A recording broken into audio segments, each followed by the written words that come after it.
Hey there, folks. Danny from the Small Venue Survivalist and Fats Grill here with you again on a Fats Friday. Today I'm getting set up for a show with Tony Holiday and In Ship Down, amongst other people. Promises to be a pretty cool night, so looking forward to that. Part of my setup is getting the console ready. I run my console in a split monitor configuration. And what that means is that I have one part of the console reserved for front of house, for the sound that the audience hears out here, and I have another part of the console reserved for monitor world, which is what the musicians listen to on stage.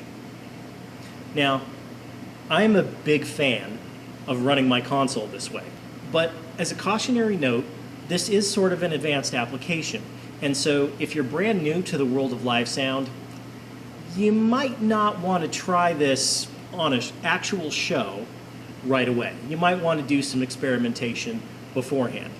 At the same time, if you really want to get into it, I encourage you to dig in. So, let's dig in.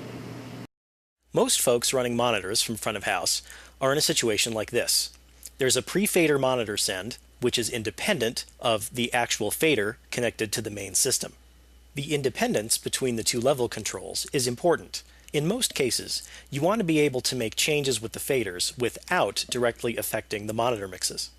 The problem, though, is that a lot of consoles deliver the same signal to the pre-fader monitor send as they do to the actual fader. And this signal is usually affected by the channel EQ. The upshot of this is that if you don't like something that you're hearing in front of house, and so you use the channel EQ to fix it, you've also applied that same EQ change to the monitor mixes.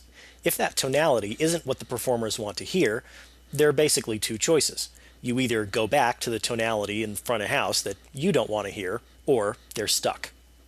On the flip side, if the performers on stage want you to make a particular EQ choice that sounds terrible in front of house, then, again, you have two choices. You're either stuck with it, or you tell the performers that you can't do that. Either way, it's bad customer service for somebody. Another problem area caused by this is the use of compression on channels. Compression on vocals can be really great in front of house when used correctly, but it can cause big problems if it's audible in the monitors. Compressing a vocal can make it very, very hard for a vocalist to figure out just exactly how loud they're supposed to be. And, in extreme cases, it can cause the vocalist to hurt themselves while they strain to push across the dynamics reduction caused by the compressor. Running a split monitor configuration fixes these problems. What you have to do is to split any particular input, say your number one vocal mic, into two independent channels.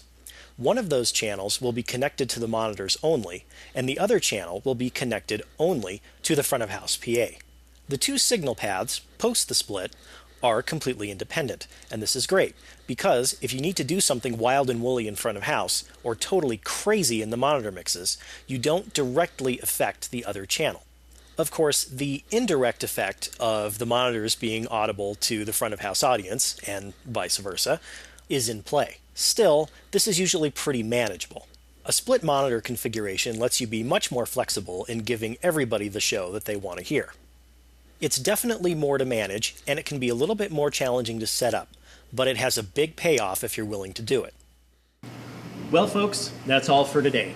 I hope you've enjoyed this. I hope you got something out of it, and I hope you'll come visit me over at smallvenuesurvivalist.com. Cheers.